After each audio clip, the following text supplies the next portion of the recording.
Assalamualaikum warahmatullahi taala wabarakatuh. Selamat sejahtera. Tuan-tuan, tolong share, tolong like, tolong subscribe. Alright, seterusnya. AGC masih teliti kes 3R Dr. M. Hadi juga Muhyiddin Yassin. Okey. Setelah sebulan sudah berlalu sejak polis menyerahkan kertas siasatan kepada AGC mengenai kes Datuk Mahathir, pengurusi PN Muhyiddin Yassin dan juga Presiden PAS Abdul Hadi Awang. Bagaimanapun, sejak itu tiada sebarang kemas kini berhubung dakwaan bahawa ketiga-tiga mereka telah menyentuh perkara berkaitan dengan 3R. Semua kertas siasatan telah diserahkan kepada AGC, kata Ketua Polis Negara Razauddin Hussein kepada Malaysia Kini. Ini bagi memastikan sama ada timbalan pendakwaan raya telah mengarahkan polis mengumpul maklumat ataupun bukti tambahan. Apabila Malaysia Kini menghubungi AGC untuk mendapatkan sumber ulasan, semua berkata perkara itu masih sedang diteliti. Sebelum ini dilaporkan Mahathir disiasat berhubung dakwaan kenyataannya terhadap institusi diraja. Pada masa itu, Hadi disiasat mengikut Akta Hasutan dan Seksyen 233 Akta Komunikasi ketika berhubung ucapan di Johor pada 26 Ogos lalu. Presiden PAS kita berucap telah mempersoalkan Lembaga Pengampunan mendakwa cara pemberian pengampunan tidak berlandaskan ajaran Islam.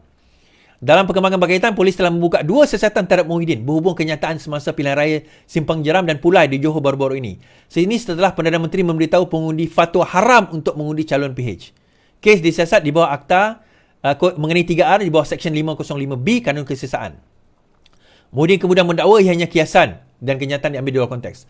Pada Julai lalu, polis turut membuat siasatan terhadap pengurusi DAP Lim Guan Eng kerana kenyataan yang didakwa menyentuh 3R. Dia kemudian mendakwa pihak tertentu telah memutarbelit ucapannya. Tiada perkembangan mengenai kes siasatan ini juga. Sementara ini, Menteri Besar Sanusi, satu-satunya tokoh berprofil tinggi yang dihadap ke mahkamah dan akan dihadapkan ke mahkamah di bawah Akta Hasutan pada hasutan, dan kes tersebut akan dibicarakan bermula daripada Januari atau Februari. Baik. So, adakah perkara ini akan dibawa? Adakah mereka akan didakwa? Berkemungkinan besar ya. Sekarang ini dia terpulang kepada AGC sama ada nak meneruskan dakwaan tersebut atau tidak. Tetapi kalau ikut daripada how easy it is actually, betapa mudahnya untuk nak didakwa dalam kes-kes sebegini berkaitan dengan Akta Hasutan ini, sebenarnya tak lepas. Hadi tak lepas, Muhyiddin Yassin tak lepas, even Mahathir sendiri pun berkemungkinan besar tak lepas dalam kes ini. So, sama ada mereka akan diteruskan atau tidak dakwaan tersebut, saya rasa masih lagi menunggu, mungkin masih lagi AGC masih lagi mengumpul bukti-bukti dan berkemungkinan akan didakwa dalam masa yang terdekat. Baik. So, balik kepada cerita kepada Perikatan Nasional itu sendiri, tuan-tuan. Now, dinamika kepada Perikatan Nasional sekarang ini dan juga perkara yang sekarang ini dikenakan kepada pembangkang, apa tujuan dia? Itu poin saya nak bawa. Apa tujuan dia? Kenapa dakwaan, fitnah, saman ini berlaku? Yang pertama, kita kena faham bahawa sekarang ini apa yang pembangkang cuba wujudkan adalah ketidakstabilan. Apa yang pembangkang wujudkan adalah ketidakstabilan. Pembangkang tidak bercerita tentang polisi, berbahas tentang polisi, membentang ataupun menentang mana-mana polisi, kecuali di dalam Dewan Rakyat. Pun soalan-soalan mereka bagi saya agak tak sampai ke level pembangkang yang sepatutnya. Kenapa? Sebab sukar untuk mereka nak attack government of the day kerana kebanyakan masalah yang ditimbulkan itu diakibatkan oleh mereka sendiri. Mereka tahu kalau mereka attack, mereka akan kena. Itu yang pertama. Jadi mereka resort kepada 2 perkara. Pertama, fitnah. Tuan-tuan dengar ucapan Sanusi sendiri. Dia banyak berkisah kepada fitnah sehingga dia disaman oleh Tan Sri Vincent Tan, disaman oleh Amiruddin. Kan? Saya mesej Amir tadi, saya kata, Amir, teruskan saman. Dia kata, lawan, tetap lawan. Dia tak kata macam itulah. Ya, kita akan teruskan, dia kata. Amir, Menteri Besar Selangor. Saya kata, jangan give up. Jangan berhenti, teruskan. Kita kena teruskan saman tersebut. Ya, dia akan teruskan. Point is sekarang ini, tuan-tuan, kita nak bagi tahu. Dalam keadaan sekarang ini, mereka terdesak. Terdesak sebab apa? Dana yang mereka agung-agungkan dan banyak sebelum ini disekat dalam pelbagai cara. Saya boleh sebut tentang Malaysia Airlines. Saya tak kata dia berkaitan dengan Muhyiddin. Tetapi saya kata, tuan-tuan fikirlah sendiri apa yang saya maksudkan. Poinnya adalah, disekat di situ, didakwa, ditangkap, kemudian ada yang sekarang ini diburu, termasuk menantu Muhyiddin Yassin. Kemudian ada sebilangan-sebilangan dana-dana tersebut sudah mula kekeringan. Dana-dana mereka sekarang ini sudah mula kekeringan. Kekeringan disebabkan oleh apa? Kekeringan disebabkan oleh yang pertama, mereka tak berani.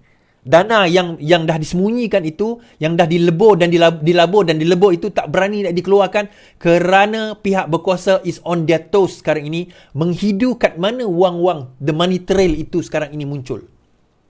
The moment money trail itu muncul, dia mula akan masuk dan mula akan melakukan siasatan. Terbaik tadi Marit Airline lah tuan-tuan.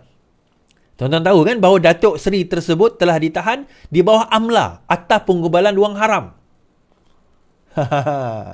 AMLA itu pada tahun 2020 ni tuan-tuan. 2021 ialah dia dapat pada Disember. Tetapi permohonan kepada lesen My Airline tu bukan dia buat baru Disember 2021. Permohonan itu dia buat sebelum itu. Pada tahun 2020 dia dah mula buat permohonan. Jadi bila 2020 dia dah mula permohonan, kelulusan pada 2021, persoalan utama kita dengan skandal tersebut, dengan keadaan company tersebut, siapa benefit?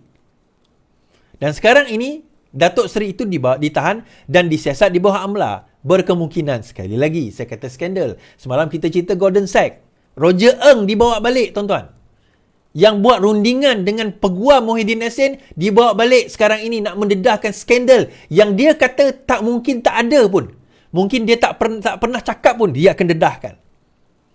And dia akan bawa balik benda yang berkaitan. It will haunt back. Dia akan menghantui kembali terutama Muhyiddin Yassin dan juga Perikatan Nasional. But of course, PAS akan kata kami tak tahu dan kami berlepas diri. Itu sebab kenapa kalau tuan-tuan perasan kenapa PAS mula berpelukan dengan siapa tuan-tuan? Atok. Mereka tahu minyak mereka di dalam Bersatu dah nak habis. Fulus fi dunia wal mampus fi akhirah mereka dah habis.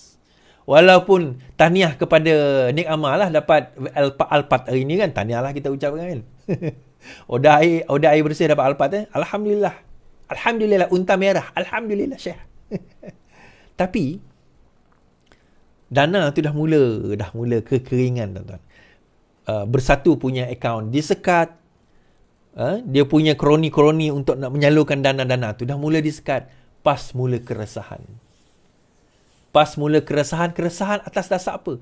Keresahan kerana mereka nak menghadapi pilihan raya.